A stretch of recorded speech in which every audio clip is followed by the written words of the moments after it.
अस्सलाम वालेकुम dear students, members and viewers. Mohammad Siddique, certified dermatologist and cosmetologist, Taiwan. आज की वीडियो में मैं आप सबकी बहुत ज़्यादा फरमाइश पर, बहुत ज़्यादा इसरार पर जो वीडियो लेके आया हूँ, इसमें मैं आपको बताऊंगा वाइटनिंग होममेड या वाइटनिंग फार्मूलेटेड क्रीम को कैसे बनाया जाता है और उसके लिए किन किन अज्जा या अदवायात की ज़रूरत पड़ती है। इसके साथ साथ मैं आपको उनका कुछ थोड़ा सा तारफी हाका भी दूंगा ताकि आपको समझ आए कि क्या ये क्रीम आपको बनानी और इस्तेमाल करने की ज़रूरत है, करनी चाहिए या कि नहीं। इन तमाम सवालात के जवाबात को जानने और इस तमाम प्रोसीजर को समझने के लिए रिक्वेस्ट ये रहेगी कि आप वीडियो को एंड तक मुकम्मल देखें ताकि आप किसी भी गलती के मुर्तकिब ना हो और हर चीज़ को अच्छी तरीके से समझने के बाद अपनी जिम्मेदारी पे आप इस प्रोडक्ट को इस्तेमाल करें। क्योंकि मैं इसका मशवरा दूंगा या नहीं देता, क्या ये मेरी रिकमेंडेशन है या नहीं, इसका भी जवाब मैं आपको जरूर दूंगा। इसलिए वीडियो को मुकम्मल देखना आपके लिए बहुत जरूरी है। अगर आप वीडियो पे चैनल पे न्यू है तो चैनल को सब्सक्राइब जरूर कीजिएगा और वीडियो को लाइक, शेयर और कमेंट जरूर किया करें। अपनी राय का इजहार जरूर किया करें ताकि मुझे पता चले कि जो मैं नॉलेज आपको देना चाह रहा हूँ वो ठीक तरीके से डिलीवर हो रहा है या नहीं, या उसमें किसी चीज की बेहतरी करने की जरूरत भी है या नहीं। तो स्टूडेंट्स, वक्त ज़ाया किए बगैर कोशिश करते हैं कि मुख्तसर टाइम में आपको जो बेहतरीन तरीके से लेक्चर है वो डिलीवर किया जा सके।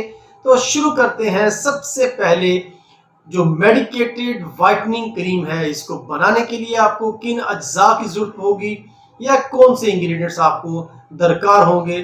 तो इसमें आप सबसे पहले जो क्रीम लेंगे वो है आर्ची क्रीम, जो कि थाईलैंड की बनाई हुई है, थाईलैंड से इंपोर्ट की गई हुई है। वो इस्तेमाल करेंगे आप 1 राइस स्पून। इसके साथ आप इस्तेमाल करेंगे fair and lovely cream 1 teaspoon. इन दोनों को आप मिक्स कर लेंगे। इसके बाद आप इसमें एक कैप्सूल डालेंगे एवियन विटामिन ई का 400 mg में। वो ऐड करने के बाद आपने इसको मिक्स कर लेना है। इसके बाद अगर आप चाहें तो इसमें स्टिलमन्स ऐड कर सकते हैं, अगर ना चाहें तो वो आपकी अपनी मर्जी है। अगर करते हैं तो उसमें रिजल्ट्स आपके बहुत ज्यादा बेहतर हो जाएंगे। साथ ही साथ इसमें आपको 3 ट्यूब्स जो कि मेडिकेटेड क्रीम्स हैं वो ऐड करनी होंगी।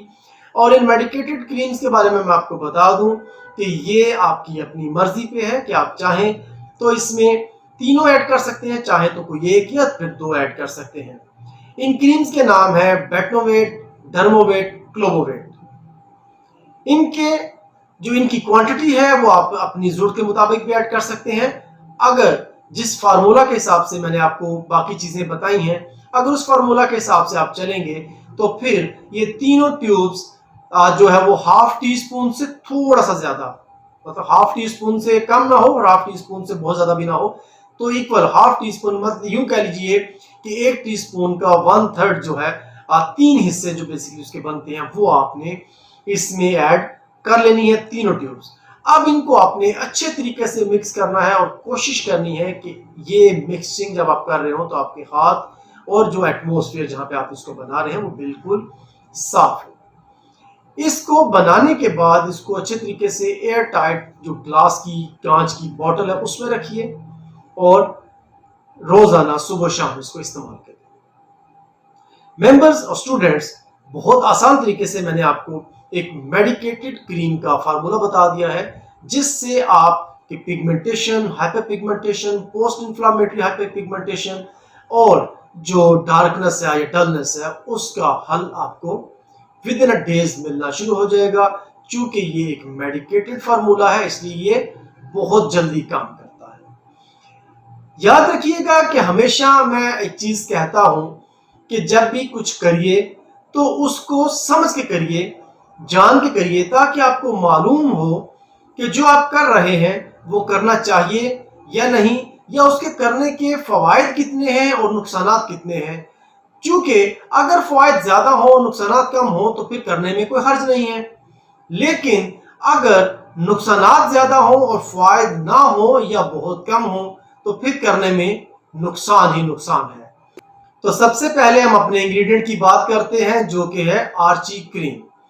आर्ची क्रीम एक थाईलैंड के जो ब्रांड के नाम से बेसिकली इसको बेचा जाता है पाकिस्तान में ये कहकर कि ये एक थाईलैंड से इंपोर्ट की हुई प्रोडक्ट है जिसका काम है फ्रैकल्स को खत्म करना, फाइन लाइंस को रिपेयर करना और स्किन की डलनेस को खत्म करके वाइटनिंग इफेक्ट देना, या यूं कहिए कि स्किन लाइटनिंग इफेक्ट करना। लेकिन अनफॉर्चुनेटली इस ब्रांड की थाईलैंड में कहीं भी कोई भी ऑफिशियल वेबसाइट अवेलेबल नहीं है, ना ही कोई कंपनी इससे मंसूब है जो कि ये साबित करती हो कि ये ब्रांड उसने मैन्युफैक्चर किया है और इसके इंग्रेडिएंट्स क्या है। देखिए स्टूडेंट्स, हम पाकिस्तान में जितनी भी प्रोडक्ट्स इस्तेमाल करते हैं, हाँ वो खाने के लिए हों, लगाने के लिए हों, हम में से बमुश्किल 2 या 5% लोग ही ऐसे होते हैं जो कि इंग्रेडिएंट्स को पढ़ते हैं या देखते हैं। लेकिन उन 2 या 5% लोगों में भी सिर्फ हाफ ऐसे होते हैं जिनको ये मालूम होता है कि ये इंग्रेडिएंट्स क्या करते हैं, इनके फवायद क्या हैं, इनके नुकसानात क्या हैं। लेकिन आप उस चीज का क्या करेंगे कि जिस चीज को छुपाया गया हो, हाइड रखा गया हो। चूंकि एक चीज तो बिल्कुल कॉमन है कि जितनी भी तरह की वाइटनिंग क्रीम्स हैं, हाँ वो अमेरिका में हो, हाँ वो पाकिस्तान में हो, इंडिया में या किसी भी और कंट्री में हो, और वाइटनिंग क्रीम्स में ऐसे अज्जा शामिल किए जाते हैं जो लेबल पर प्रिंट नहीं किए जाते, क्योंकि वो डिक्लेयर किए जाते हैं कि ये सेफ्टी के लिए या आपकी सेफ्टी के अगेंस्ट है, आपकी स्किन, आपकी हेल्थ के लिए नुकसानदेह है, इसलिए ऐसे इंग्रेडिएंट्स को लिखा नहीं जाता। सो इसलिए पहली जो चीज हमने इंग्रेडिएंट डाला है आर्ची, वो वैसे ही मशकूक है, क्योंकि अगर हम मान भी लें कि वो थाईलैंड की प्रोडक्ट है तो उसकी कोई ऑफिशियल वेबसाइट या उसकी कोई ऑफिशियल कंपनी बिल्कुल भी मौजूद नहीं है। सेकेंड इंग्रेडिएंट जो हमने ऐड किया है वो है फेयर एंड लवली। मेंबर्स और स्टूडेंट्स, ये सवाल मैं आप लोगों पे छोड़ूंगा। आप में से जितनी भी लड़कियां, जितनी भी ब्यूटिशियंस ये वीडियो लेक्चर यहाँ पे देख रही हैं, इस स्टेज पे पहुंच चुकी हैं, आप लोग कमेंट करके जरूर बताइएगा कि आप में से कितनों ने फेयर एंड लवली क्रीम को इस्तेमाल किया, कितने वक्त के लिए इस्तेमाल किया और कितना आपने अपना रंग को गोरा किया। नेक्स्ट हम चलते हैं अपनी तीसरी क्रीम के ऊपर और वो है स्टिलमैन्स, जो कि ऑलमोस्ट आई थिंक कोई 35-38 साल पुराना ब्रांड है। और आपको हैरानगी होगी, अमेरिकन डर्मेटोलॉजी डिपार्टमेंट ने और FDA ने बाकायदा तौर पर इसकी तस्दीक की है कि इस वक्त दुनिया की सबसे हाई इंटेंसिटी मर्करी, जो कि जहर होता है, इस ब्रांड में मौजूद है, जिसको हम स्टिलमैन्स के नाम से जानते हैं। तो स्टूडेंट्स और मेंबर्स, मरकरी, पारा, जहर ये एक इंतहाई मुज़र सेहत इंग्रेडिएंट है, क्योंकि अगर इसको खा लिया जाए तो आधे घंटे के से पहले पहले इंसान की मौत वाक़या हो जाती है। लेकिन अगर इसको स्किन पर लगाया जाए तो इसके जो असरात हैं वो मौत से बदतर हो जाते हैं।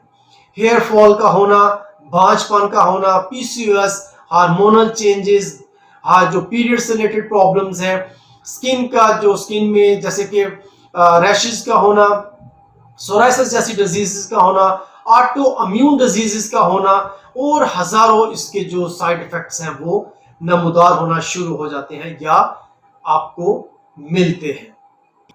इसके बाद जो इंग्रेडिएंट हमने इसमें ऐड किया है वो है एवियन, जो कि एक कैप्सूल है, विटामिन ई कैप्सूल है।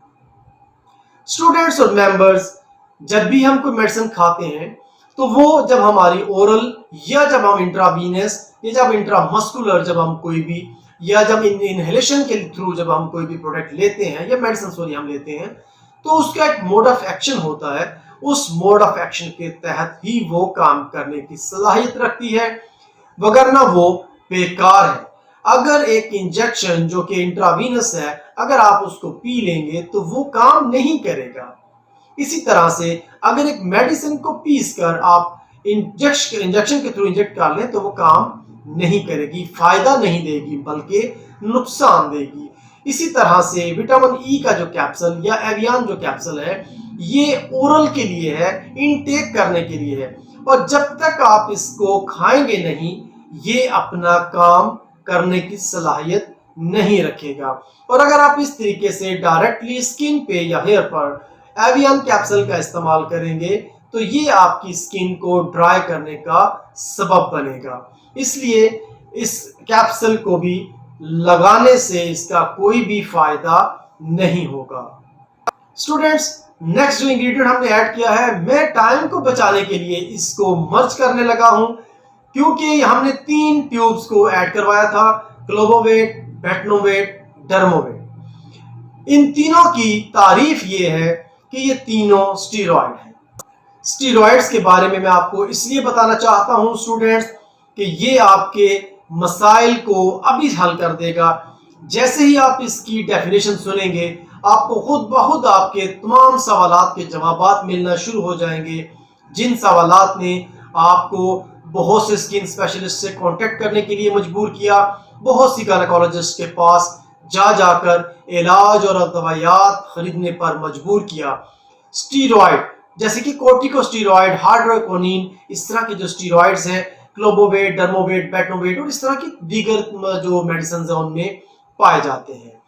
یاد رکھیے آج ہم دیکھتے ہیں، میں خود میرے پاس ہزاروں ایسی بیوٹیشنز، ایسی اسٹوڈنٹس، ایسی فیمیلز آتی ہیں جو پریشان ہوتی ہیں اپنے فیشل ہیئر سے متعلق، جن کو اپنے چہرے اور ٹھوڑی کے اوپر جو مردانہ قسم کے جو ہیئرز ہیں جو بہترین طریقے سے میچور اور بلیک شیڈ میں آ چکے ہوتے ہیں، وہ ہیئرز پریشان کر رہے ہوتے ہیں، اور وہ اس کے علاج کے لیے کسی بھی حد تک جانے کو تیار ہوتی ہیں، اور کوئی بھی ہوم ریمیڈی، کوئی بھی علاج، کوئی بھی میڈیسن استعمال کرنے کے لیے بالکل ریڈی ہوتی ہیں، اور اپنا ہزاروں روپے کا جو کیش ہے اس کے اوپر انویسٹ کر دیتی ہیں۔ اس کے علاوہ گائنیکولوجسٹ کے پاس رش لگا ہوتا ہے شادی کے بعد، مطلب ہزاروں لڑکیاں نارمل کنسیو نہیں کر پا رہی ہوتی ہیں، اور کسی کا بھی دھیان اس کی طرف نہیں جا رہا ہوتا کہ آخر کیا وجوہات ہیں، ایسی کیا وجوہات ہو گئیں کہ آج سے 40-50 سال پہلے اگر آپ اپنی نانی اپنی دادی کے پاس بیٹھ جائیں، ان سے پوچھیں تو وہ آپ کو بتائیں گی کہ شادی کے بعد لڑکیاں خود بخود پریگننٹ ہوتی تھیں، بغیر کسی گائنیکولوجسٹ کی رہنمائی کے، بغیر کسی میڈیسن یا علاج کے۔ تو آج ایسا کیا ہو گیا ہے کہ آج شادی کے بعد آلموسٹ 80% جو فیمیلز ہیں یا گرلز ہیں ان کو گائنیکولوجسٹ کے پاس جانا پڑتا ہے کنسیو ہونے کے لیے۔ تو اس کی وجہ ہے یہ کورٹیکوسٹیرائڈ، یہ سٹیرائڈز کا بے تحاشا استعمال۔ اس کے ساتھ ساتھ پی سی او ایس جو کہ آپ کے اووریز کا بیسیکلی سینڈروم ہے، اس کی بیماریوں میں اضافہ بے تحاشا ہوتا جا رہا ہے۔ ہیئر فال، انوانٹیڈ ہیئرز تو ایک مسئلہ تھا ہی تھا کہ چہرے پر غیر ضروری بال تو آ رہے تھے، لیکن نہ صرف سر کے بالوں کا گرنا بلکہ گنج پن، اور کوئی بڑی عمر میں بھی نہیں، میرے پاس تو 12، 15، 18 اور 20، 22 سال تک کی لڑکیاں ایسی پیشنٹس بھی آتی ہیں جو کہ آلموسٹ مردوں کی طرح گنجی ہو رہی ہوتی ہیں۔ تو یہ ہے سٹیرائڈز کی پاور، یہ سٹیرائڈز کی تباہی ہے جو کہ آپ کو اندر ہی اندر ختم کر رہی ہے، اور آپ کا اس کی طرف بالکل بھی دھیان نہیں جاتا۔ سو اس لیے وہ تمام لڑکیاں، وہ تمام فیمیلز اور بیوٹیشنز جنہوں نے یہ لیکچر مکمل طور پر دیکھا ہے اور جو یہ خواہش رکھتی ہیں کہ وہ بھی یہ وائٹننگ کریم بنائیں، وہ بھی اپنا رنگ گورا کر سکیں، وہ بھی اپنی پگمنٹیشن کو ختم کر سکیں، تو خدا را اس چیز کو سمجھ لیجئے کہ سٹیرائڈ آپ کی زندگی کو اس طرح برباد کرتا ہے جس طرح سے ایک دیمک جو ہے وہ ایک لکڑی کو اندر ہی اندر تباہ و برباد کر دیتی ہے۔ آپ نے سوچنا یہ ہے کہ اب یہ چند روپوں کی جو وائٹننگ کریم ہے آپ یہ بنانا چاہتی ہیں، یا پھر اپنی ایک انتہائی انمول اور قیمتی زندگی کو اس زہر سے اور اس زہر سے پیدا ہونے والی تباہیوں اور بربادیوں سے محفوظ رکھنا چاہتی ہیں۔ تو یہ لیکچر تھا ایک وائٹننگ کریم اور اس کے سائیڈ ایفیکٹس کے متعلق، کہ اس کو بنانا چاہیے یا استعمال کرنا چاہیے یا نہیں کرنا چاہیے۔ اس سے متعلق اگر کوئی بھی ذہن میں سوال یا کنفیوژن باقی ہو تو ضرور کامنٹ کریے۔ کال کریے، میسج کریے، اس کا آنسر کرنے میں مجھے بہت خوشی ہوگی، چونکہ میرا مقصد کرٹیسائز کرنا نہیں ہے، میرا مقصد ہے علم کو پھیلانا، وہ علم جس سے کہ آپ کا فائدہ ہو، نہ کہ آپ کی نسلوں کی تباہی بربادی ہو۔ چینل کو ضرور شیئر اور سبسکرائب کریے تاکہ زیادہ سے زیادہ لوگوں تک یہ علم کی بات پہنچ سکے۔ تو اپنی دعا میں یاد رکھیے۔ Take care. اللہ حافظ۔